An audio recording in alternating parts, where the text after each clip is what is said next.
RBSC education academy में आप सभी का स्वागत है। आज हम कक्षा 10 का जो अगला पाठ है गद्य भाग का नौबत खाने में इबादत, जो यतीन्द्र मिश्र द्वारा लिखा गया है, इसका अध्ययन करेंगे। इसका अभिप्राय ये है कि मंगल ध्वनि बजाने का जो स्थान है वहाँ पर उपासना करना। तो हम स्टार्ट करते हैं। सर्वप्रथम हम लेखक परिचय पढ़ेंगे। देखिए, यतीन्द्र मिश्र यतीन्द्र मिश्र का जन्म सन 1977 में उत्तर प्रदेश के अयोध्या शहर में हुआ। कहाँ हुआ? उत्तर प्रदेश के अयोध्या शहर में। उन्होंने लखनऊ विश्वविद्यालय लखनऊ से हिंदी में एमए किया। वे आजकल स्वतंत्र लेखन के साथ साथ अर्धवार्षिक सहित नामक पत्रिका का संपादन कर रहे हैं। सन 1999 में साहित्य तथा कलाओं के विकास और अनुशीलन के लिए एक सांस्कृतिक न्यास विमला देवी फाउंडेशन का संचालन भी कर रहे हैं।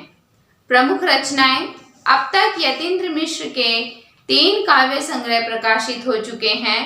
अयोध्या तथा अन्य कविताएं, ड्योढ़ी पर आलाप, यदा कदा। इसके अतिरिक्त शास्त्रीय गायिका गिरिजा देवी के जीवन और संगीत साधना पर भी इन्होंने एक पुस्तक गिरिजा लिखी। कुछ समय के लिए रीतिकाल के अंतिम प्रतिनिधि कवि द्विजदेव की ग्रंथावली का सह संपादन भी किया।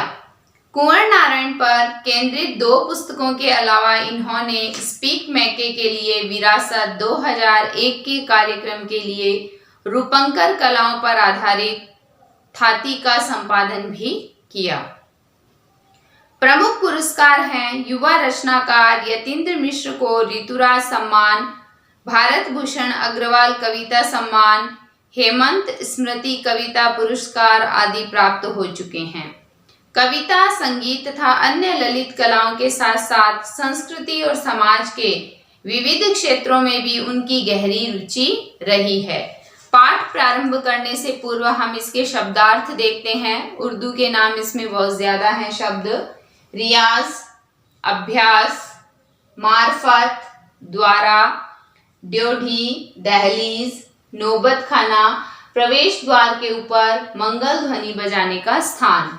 फिर है श्रृंगी, सींग का बना वाद्य यंत्र, नेमत, ईश्वर की देन, मूर्छंग, एक प्रकार का लोक वाद्य यंत्र, सजदा, माथा टेकना। उसके बाद में देखिए, इधर है ऊहापोह, उलझन, इबादत, उपासना, तासीर, गुण, प्रभाव, श्रुति, शब्द ध्वनि, शिरकत, शामिल होना, तिलिस्म, जादू, गमक, खुशबू, आजादारी, मातम करना, दाद, शाबाशी, नैसर्गिक, स्वाभाविक, अदब, कायदा, जिजीविसा, जीने की इच्छा, शिरकत, शामिल होना, तालीम, शिक्षा। आगे देखिए, नौबत खाने में इबादत पाठ जो है सन 1916 से 1922 के आसपास की काशी पंचगंगा घाट स्थित बालाजी मंदिर की ड्योढ़ी का नौबत खाना और नौबत खाने से निकलने वाली मंगल ध्वनि। अमीरुद्दीन अभी सिर्फ 6 साल का है और बड़ा भाई शमसुद्दीन 9 साल का। अमीरुद्दीन को पता नहीं है कि राग किस चिड़िया को कहते हैं, मतलब राग किसका नाम है या किसे कहते हैं। और ये लोग हैं मामूजान वगैरह जो बात बात पर भीम पलासी और मुल्तानी कहते रहते हैं, यानी उनको तो राग का नाम पता नहीं है और वो राग के अलग अलग नाम जो है वो लेते हैं। क्या वाजिब मतलब हो सकता है इन शब्दों का, इस लिहाज से अभी उम्र नहीं है अमीरुद्दीन की जान सके इन भारी शब्दों का वजन कितना होगा। गोया इतना जरूर है कि अमीरुद्दीन व शमसुद्दीन के मामाद्रय सादिक हुसैन तथा अली बख्श देश के जाने माने शहनाई वादक हैं। विभिन्न रियासतों के दरबार में बजाने जाते रहते हैं। रोज नामचे में बालाजी का मंदिर सबसे ऊपर आता है। हर दिन की शुरुआत वहीं ड्योढ़ी पर होती है। मंदिर में विग्रहों को पता नहीं कितनी समझ है, जो रोज बदल बदल कर मुल्तानी, कल्याण, ललित और कभी भैरव रागों को सुनते रहते हैं। ये खानदानी पेशा है अली बख्श के घर का। उनके अब्बाजान भी यहीं ड्योढ़ी पर शहनाई बजाते रहते हैं। ये इतना अनुच्छेद हमने पढ़ा है, इससे 5 या 6 प्रश्न बनते हैं, वो इस प्रकार हैं, देखिए। पंचगंगा घाट पर कौन सा मंदिर है? तो उत्तर आएगा बालाजी मंदिर। फिर है अमीरुद्दीन के बड़े भाई का क्या नाम था? तो 2 नाम बताए हैं, अमीरुद्दीन और शमशुद्दीन। उनके बड़े भाई का नाम क्या था? शमशुद्दीन। फिर है मामूजान वगैरह बात बात पर क्या कहते रहते थे? वो राग के नाम लेते थे, भीम पलासी और मुल्तानी कहते रहते थे। सादिक हुसैन तथा अली बख्श कौन थे? अमीरुद्दीन व शमसुद्दीन के मामा द्वय तथा देश के जाने माने शहनाई वादक थे। फिर है अली बख्श के अब्बाजान कहाँ पर शहनाई बजाते रहते हैं? उत्तर है मंदिर की ड्योढ़ी पर। फिर देखिए अगला अनुच्छेद प्रारंभ होता है, इसमें देखिए क्या है। अमीरुद्दीन का जन्म डुमराव, बिहार के एक संगीत प्रेमी परिवार में हुआ है। 5-6 वर्ष डुमराव में बिताकर वह नाना के घर ननिहाल काशी में आ गया है। डुमराव का इतिहास में कोई स्थान बनता हो ऐसा नहीं लगा कभी भी, पर यह जरूर है कि शहनाई और डुमराव एक दूसरे के लिए उपयोगी हैं। शहनाई बजाने के लिए रीड का प्रयोग होता है। रीड अंदर से पोली होती है जिसके सहारे शहनाई को फूंका जाता है। रीड नरकट यानी एक प्रकार की घास से बनाई जाती है, जो डुमराव में मुख्यतः सोन नदी के किनारों पर पाई जाती है। इतनी ही महत्ता है इस समय डुमराव की कि जिसके कारण शहनाई जैसा वाद्य बजता है। फिर अमीरुद्दीन जो हम सबके प्रिय हैं, अपने उस्ताद बिस्मिल्लाह खां साहब हैं। उनका जन्म स्थान भी डुमराव ही है। इनके परदादा उस्ताद सलार हुसैन खां डुमराव निवासी थे। बिस्मिल्लाह खां उस्ताद पैगंबर बख्श खां और मिट्ठन के छोटे साहबजादे हैं। इसके प्रश्न देखिए, अमीरुद्दीन का जन्म कहाँ हुआ था? तो इसमें लिखा हुआ है डुमराव, बिहार में। नेक्स्ट है, शहनाई बजाने के लिए किसका प्रयोग होता है? उत्तर है रीड का। फिर है रीड किससे बनाई जाती है? नरकट, एक प्रकार की घास से। फिर है डुमराव में कौन सी नदी बहती है? उत्तर है सोन नदी। उसके बाद है बिस्मिल्लाह खां के परदादा का क्या नाम था? उस्ताद सलार हुसैन। तीसरा अनुच्छेद देखिए, अमीरुद्दीन की उम्र अभी 14 साल है, यानी इसमें बताया है कि अमीरुद्दीन अभी क्या है? 16 साल का है। मसलन बिस्मिल्लाह खां की उम्र अभी 14 साल है। वही काशी है, वही पुराना बालाजी का मंदिर, जहां बिस्मिल्लाह खां को नौबत खाने रियाज के लिए जाना पड़ता है, मगर एक रास्ता है बालाजी मंदिर तक जाने का। इस रास्ते न जाने कितने तरह के बोल बनाव, कभी ठुमरी, कभी टप्पे, कभी दादरा के मार्फत ड्योढ़ी तक पहुंचते जाते हैं। रसूलन और बतूलन जब गाती है तब अमीरुद्दीन को खुशी मिलती है। अपने ढेरों साक्षात्कारों में, इंटरव्यू में बिस्मिल्लाह खां साहब ने स्वीकार किया है कि उन्हें अपने जीवन के आरंभिक दिनों में संगीत के प्रति आसक्ति इन्हीं गायिका बहनों को सुनकर मिली है। एक प्रकार से उनकी अबोध उम्र में अनुभव की स्लेट पर संगीत प्रेरणा की वर्णमाला रसूलन बाई और बतूलन बाई ने उकेरी है कि रसूलन बाई और बतूलन बाई की गायकी को सुनकर बिस्मिल्लाह खां जो है वो गायकी की तरफ आकर्षित हुए। वैदिक इतिहास में शहनाई का कोई उल्लेख नहीं मिलता। इसे संगीत शास्त्रांग अंतर्गत सुशील वाद्यों में गिना जाता है, जो फूंक से बजाए जाते हैं। अरब देश में फूंक कर बजाए जाने वाले वाद्य यंत्रों में नाड़ी होती है, नरकट को नय बोलते हैं। शहनाई को शाहनेह अर्थात सुशील वाद्यों में शाह की उपाधि दी गई है। 16वीं शताब्दी के उत्तरार्ध में तानसेन के द्वारा रची बंदिश, जो संगीत राग कल्पद्रुम से प्राप्त होती है, में शहनाई, मुरली, वंशी, श्रृंगी एवं मूर्छंग आदि का वर्णन आया है। आगे देखिए, अवधी पारंपरिक लोकगीतों एवं चेती में शहनाई का उल्लेख जो है बार बार मिलता है। मंगल का परिवेश प्रतिष्ठित करने वाला यह वाद्य इन जगहों पर मांगलिक विधि विधानों के अवसर पर ही प्रयुक्त हुआ है। दक्षिण भारत के मंगल वाद्य नागस्वरम की तरह शहनाई प्रभाती भी मंगल ध्वनि का संपूरक है।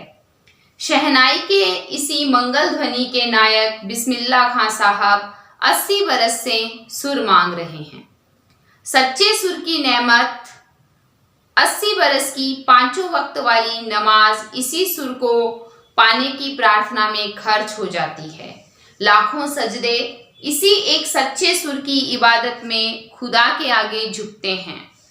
वे नमाज के बाद सजदे में गिड़गिड़ाते हैं, मेरे मालिक एक सुर बख्श दे। सुर में वह तासीर पैदा कर कि आंखों से सच्चे मोती की तरह अनगढ़ आंसू निकल आए, यानी ऐसा प्रभाव जो है वो उसमें डाल। उनको यकीन है कभी खुदा यूं ही उन पर मेहरबान होगा और अपनी झोली से सुर का जो फल है निकाल कर उनकी ओर उछालेगा। फिर कहेगा, ले जा अमीरुद्दीन, इसको खा ले और कर ले अपनी मुराद पूरी जो तू चाहता था। अब इसके छोटे प्रश्न आप खुद बनाओगे और उनका उत्तर आप खुद लिखोगे, तभी आपको समझ में आएगा कि पूरी तरह से इस पाठ में क्या दिया हुआ है और किस प्रकार हमें इसको पढ़ना है। तो मान लो 2-4 प्रश्न मैं बोल देती हूँ, आप उनके उत्तर खुद ढूंढना। जैसे शहनाई किस प्रकार या किस अवसर पर बजाई जाती है, या दक्षिण भारत का कौन सा वाद्य मांगलिक अवसरों पर बजाया जाता है, या बिस्मिल्लाह खां साहब का बचपन का नाम क्या है। इस प्रकार के प्रश्न आप खुद बनाओगे और उसके उत्तर लिखोगे। अगला अनुच्छेद देखिए, अपने ऊहापोह से बचने के लिए हम स्वयं किसी शरण, किसी गुफा को खोजते हैं जहां अपनी दुश्चिंताओं, दुर्बलताओं को छोड़ सकें और वहां से फिर अपने लिए एक नया तिलिस्म गढ़ सकें। हिरन अपनी ही महक से परेशान है, पूरे जंगल में उस वरदान को खोजता है जिसकी गमक उसी में समाई है। 80 बरस से बिस्मिल्लाह खां यही सोचते आए हैं कि सातों सुरों को बरतने की तमीज उन्हें सलीके से अभी तक क्यों नहीं आई। यानी वो है ना, कस्तूरी कुंडल बसे मृग ढूंढे वन माही, यानी मृग के अंदर ही कस्तूरी है, उसकी सुगंध उसे आती है, लेकिन वो इर्द गिर्द ढूंढता रहता है कि ये खुशबू कहाँ से आ रही है। बिस्मिल्लाह खां और शहनाई के साथ जिस एक मुस्लिम पर्व का नाम जुड़ा हुआ है वह है मुहर्रम। मुहर्रम का महीना वह होता है जिसमें शिया मुसलमान हजरत इमाम हुसैन एवं उनके कुछ वंशजों के प्रति अज़ादारी मनाते हैं। पूरे 10 दिनों का शौक है। वे बताते हैं कि उनके खानदान का कोई व्यक्ति मुहर्रम के दिनों में न तो शहनाई बजाता है, न ही किसी संगीत के कार्यक्रम में शिरकत ही करता है, शामिल होता है। 8वीं तारीख उनके लिए खास महत्व की है। इस दिन खां साहब खड़े होकर शहनाई बजाते हैं। वह दाल मंडी में फातमान के करीब 8 किलोमीटर की दूरी तक पैदल रोते हुए नोहा बजाते जाते हैं। इस दिन कोई राग नहीं बजता, राग रागिनियों की अदायगी का निषेध है इस दिन, क्योंकि शोक में हम मंगल कार्य नहीं कर सकते, तो मंगल जो प्रकट करने वाला यंत्र है उसको भी बजाना मना है, उस पर रोक है। उनकी आंखें इमाम हुसैन और उनके परिवार के लोगों की शहादत में नम रहती है। अज़ादारी होती है, हजारों आंखें नम, 1000 बरस की परंपरा पुनर्जीवित। मुहर्रम संपन्न होता है। एक बड़े कलाकार का सहज मानवीय रूप ऐसे अवसर पर आसानी से दिख जाता है। मुहर्रम के गमज़दा माहौल से अलग कभी कभी सुकून के क्षणों में वे अपनी जवानी के दिनों को याद करते हैं। वे अपने रियाज को कम, उन दिनों के अपने जुनून को अधिक याद करते हैं। अपने अब्बाजान और उस्ताद को कम, पक्का महाल की कुलसुम हलवाइन की कचौड़ी वाली दुकान व गीता बाली और सुलोचना को ज्यादा याद करते हैं। कैसे सुलोचना उनकी पसंदीदा हीरोइन रही थी, बड़ी रहस्यमयी मुस्कुराहट के साथ गालों पर चमक आ जाती है। खां साहब की अनुभवी आंखें और जल्दी ही खिस के हंस देने की ईश्वरीय कृपा आज भी बदस्तूर कायम है। आगे देखिए, इस बाल सुलभ हंसी में कई यादें बंद है। वे जब उनका जिक्र करते हैं तब फिर उसी नैसर्गिक आनंद में आंखें चमक उठती है। अमीरुद्दीन तब सिर्फ 4 साल का रहा होगा, यानी उस समय जो अमीरुद्दीन की उम्र है वो करीबन 4 साल रही होगी। छुपकर नाना को शहनाई बजाते हुए सुनता था। रियाज के बाद जब अपनी जगह से उठकर चले जाएं तब जाकर ढेरों छोटी बड़ी शहनाइयों की होड़ से अपने नाना वाली शहनाई ढूंढता और एक एक शहनाई को फेंक कर खारिज करता जाता।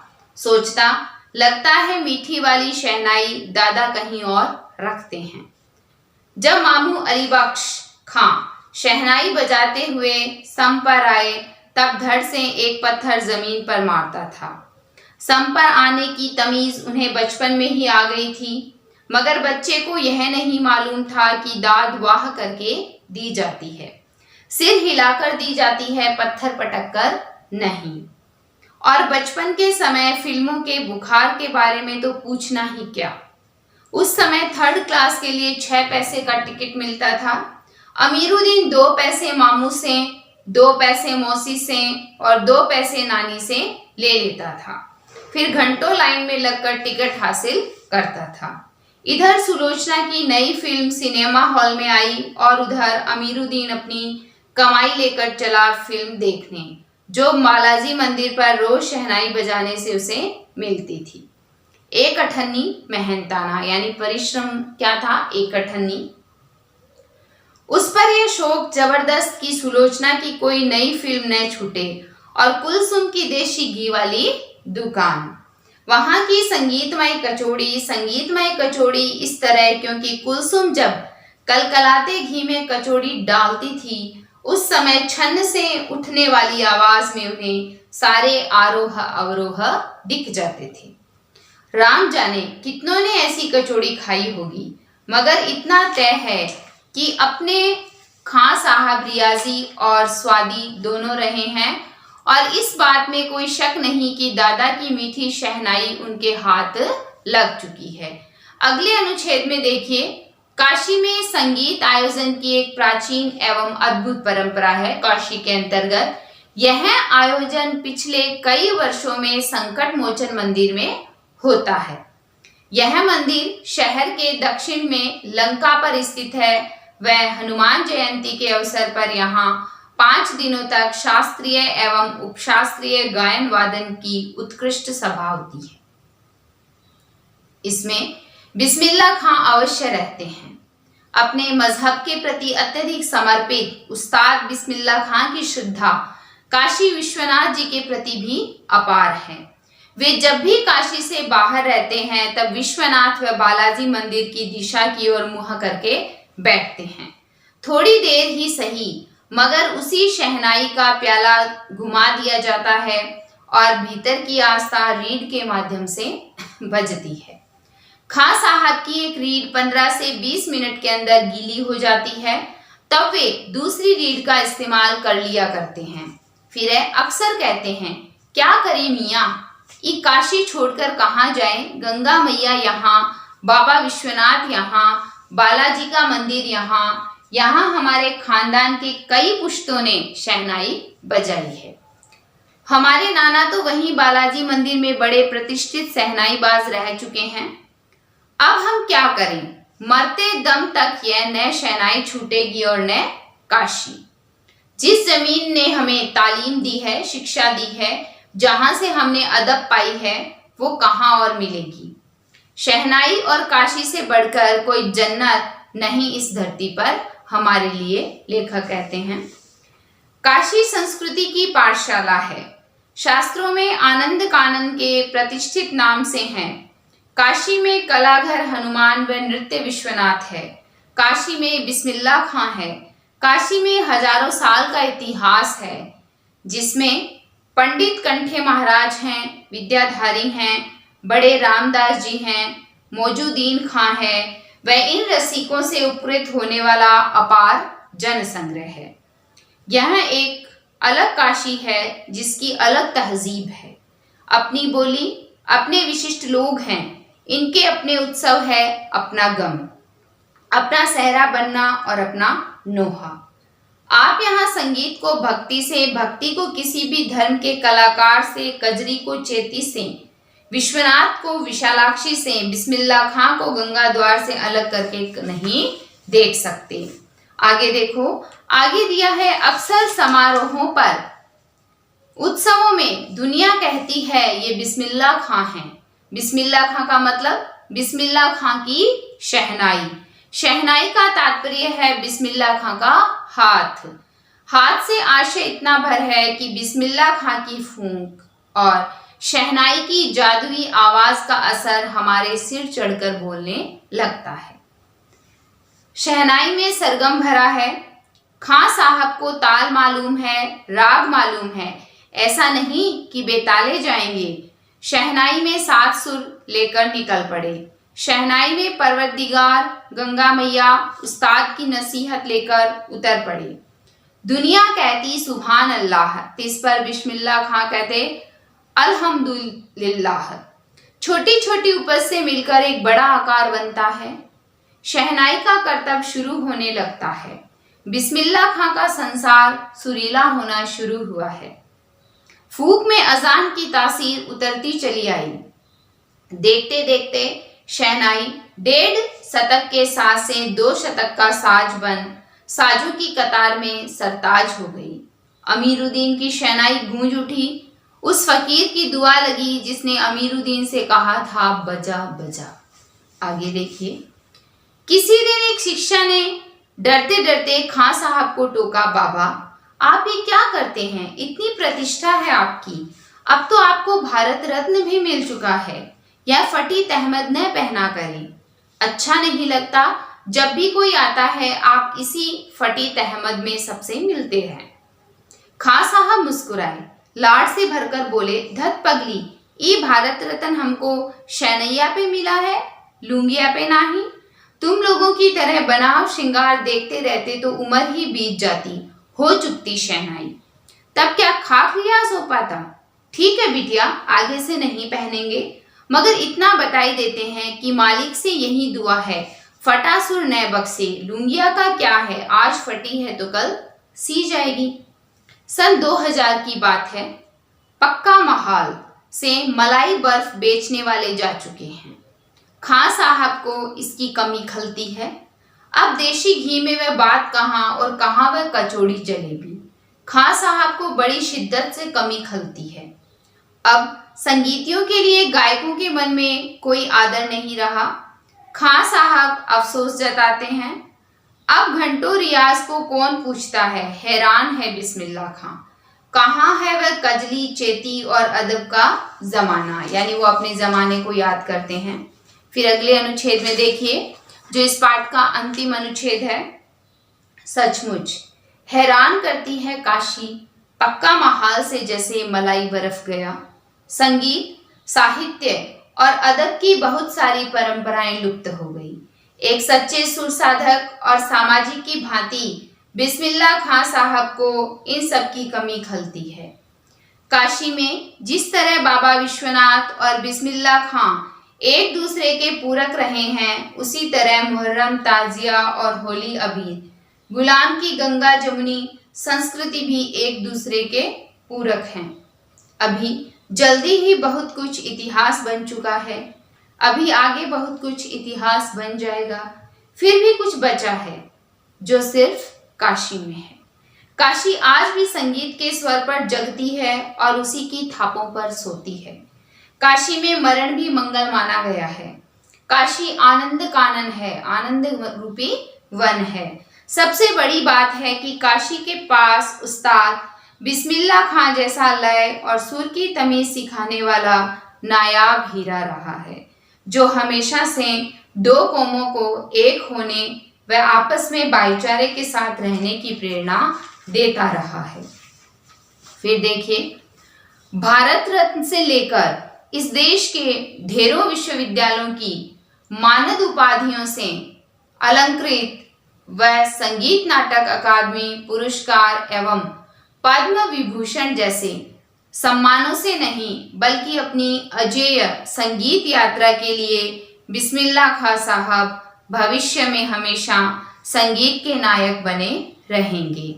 90 वर्ष की भरी पूरी आयु में 21 अगस्त 2006 को संगीत रसिकों की हार्दिक सभा से विदा हुई खां साहब की सबसे बड़ी देन हमें यही है कि पूरे 80 बरस उन्होंने संगीत को संपूर्णता व एकाधिकार से सीखने की जिजीविषा को अपने अंदर जो है वो जीवित रखा। कुछ प्रश्न देखिए अंतिम अनुच्छेद के। पहला प्रश्न है, काशी में बिस्मिल्लाह खां को किनकी कमी खलती है? उत्तर है मलाई बर्फ की तथा साहित्य और अदब की परंपराओं की। फिर है लेखक ने बिस्मिल्लाह खां को किसके पूरक बताया है? उत्तर है बाबा विश्वनाथ के। फिर है काशी किसके स्वर पर जगती है? संगीत के। उसके बाद में है बिस्मिल्लाह खां कैसा हीरा है? लय और सुर की तमीज सिखाने वाला नायाब हीरा है। फिर है बिस्मिल्लाह खां हमारे बीच से कब विदा हुए? 21 अगस्त 2006 को। आज का जो अपना पाठ है ये पूरा हो चुका है। देखो कल एक बच्चे ने पूछा था कि मैम आप एक बार गद्य का प्रसंग किस प्रकार लिखते हैं बताइए, और गद्य में शैली की पहचान किस प्रकार होती है ये बताइए। तो इसमें मैंने पहले मैं बता दिया है लेकिन हो सकता है आपने वो वीडियो नहीं देखा होगा, तो मैं फिर आपको बता देती हूँ कि जब भी हम सह-प्रसंग व्याख्या करते हैं तो मान लो गद्य की करो या पद्य की, सर्वप्रथम हम उससे संबंधित एक शब्द यहाँ लिखेंगे, उसके बाद अंतिम शब्द यहाँ लिखेंगे, फिर हम लिखेंगे सह-प्रसंग। तो आप ध्यान पूर्वक सुनिएगा, मैं लिखूंगी नहीं, मैं केवल बोल रही हूँ। मान लो इसी का ही कि प्रस्तुत अवतरण हमारी कक्षा 10 की पाठ्य पुस्तक क्षितिज के द्वितीय खंड गद्य के अंतर्गत यतीन्द्र मिश्र द्वारा रचित नौबत खाने में इबादत से लिया गया है। उसके बाद में जो भी अवतरण आपके आता है उसमें क्या भाव स्पष्ट हुए हैं इस बात को लिख देंगे कि प्रस्तुत अवतरण में यह भाव जो है वो स्पष्ट किया गया है। उसके बाद में हम लिखेंगे व्याख्या। व्याख्या के अंतर्गत क्या आता है देखिए कि जो भी उस गद्य या पद्य में बताया गया है उसको सरल अर्थ में भावार्थ सहित लिखेंगे। फिर आपके है विशेष। तो विशेष में क्या है, गद्य में सबसे पहले आएगा भाव, तो भाव हम लिख देंगे उसमें क्या भाव स्पष्ट हुआ है। ये भाव नहीं लिखेंगे नाम, बल्कि उसमें क्या भाव स्पष्ट है वो लिखेंगे। गद्य की जो भाषा है वो लगभग सरल सहज और सुंदर होती है या बोधगम्य होती है, समझ में आ जाती है। इस प्रकार हम 2 नंबर पर वो लिख देंगे। तीसरे नंबर पे बात आती है शैली की। तो देखो जब हम शैली की बात करते हैं तो एक है देखो भावात्मक शैली। कौन सी? भावात्मक शैली। अब भावात्मक शैली में क्या होता है, जैसे हम कोई भी पाठ पढ़ते हैं और उसमें भाव स्पष्ट होता है कि कवि या लेखक ने इसमें क्या भाव स्पष्ट किया है, तो वहां पे भावात्मक शैली आ जाएगी। फिर मान लो संवादात्मक शैली है, कई जगह हम लिखते हैं संवादात्मक शैली का प्रयोग किया गया है। इसका अभिप्राय ये होता है कि मान लो 2 या 3 व्यक्ति हैं जो उस पाठ के अंतर्गत बातचीत करते हुए दिखाते हैं, वो संवादात्मक शैली हो जाएगी। फिर मान लो प्रश्नोत्तरात्मक है या प्रश्नोत्तर शैली है, तो इसमें देखो कोई भी पाठ हम पढ़ते हैं या व्याख्या हम पढ़ रहे हैं पद्य की, तो उसमें यह दिखाया हुआ होता है कि कोई एक व्यक्ति प्रश्न कर रहा है और दूसरा व्यक्ति उसका उत्तर दे रहा है, या दूसरा व्यक्ति प्रश्न कर रहा है और पहला उत्तर दे रहा है, तो उसमें हम लिख देंगे प्रश्नोत्तर शैली का प्रयोग किया गया है। चौथा आपके आ जाएगा व्याख्यात्मक शैली। ठीक है, अब आपको पता है व्याख्यात्मक शैली क्या होती है कि किसी भी विषय की व्याख्या करना, कि क्या व्याख्या इसकी की गई है, तो हम उस पद्य को या गद्य को पढ़कर लिख देंगे कि इसमें व्याख्यात्मक शैली का प्रयोग किया गया है। या मान लो विवरणात्मक शैली लिख देंगे। अब कई जगह हम लिखते हैं विवरणात्मक शैली का प्रयोग किया गया है, तो इससे अभिप्राय क्या होता है कि उसमें क्या क्या विवरण दिया गया है, क्या क्या उसके बारे में बताया गया है कि आपको इस बात को ध्यान रखना है, तो वहां पर विवरण आ जाएगा। तो इस प्रकार जब भी हम कोई गद्य पढ़ते हैं और उस गद्य को पढ़ने से हमें यह पता लगता है, शैली मतलब तरीका, पंथ या मार्ग, तो कवि ने इस पाठ को लिखने के लिए कौन से मार्ग को अपनाया है, कौन से तरीके को अपनाया है, तो वो उसके अंतर्गत आ जाएगा। तो देखो मैंने अपनी तरफ से पूरा प्रयास किया है आपको सप्रसंग व्याख्या बताने का। फिर भी आपको ऐसा लगता है कि कुछ समझ में नहीं आया तो आप मुझे कमेंट कर सकते हैं, मैं अपने अगले वीडियो में आपको फिर बता दूंगी। आप सभी मेरे चैनल को लाइक, शेयर, सब्सक्राइब करें, बेल आइकन दबाना ना भूलें। कल हम अपने नए वीडियो के साथ फिर आपके समक्ष उपस्थित होंगे। धन्यवाद।